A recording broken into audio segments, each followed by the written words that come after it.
sa McDonald's. Bakit yun naman? Eh kasi nawala, tapos natagpuan din. Ang galing. Ang galing na reference. Pero sobrang, kasi sobrang personal ng album para sa kanya.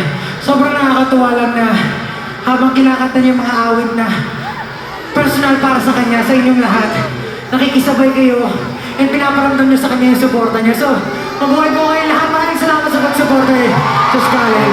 Isang karangalan mo. At syempre, hindi ko talaga in-announce para hindi niyo malaman si Pablo ang guest natin.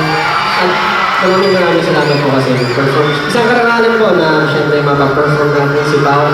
Pero nandiyan, napakabait kasi ni Pao kaya talaga namang hindi na yun question. Talagang pagbibigyan niya tayo sa lahat ng ating request. Alam mo, Kuya Josh Callen, ikaw rin naman mabait. Bastos ka. Ang bait-bait mo talaga. Ikaw bata ka, bastos ka. Eh, pero napakahusay. Maraming salamat. Ay, kumanta siya ng High Note Still, di ba? Lupit, di ba?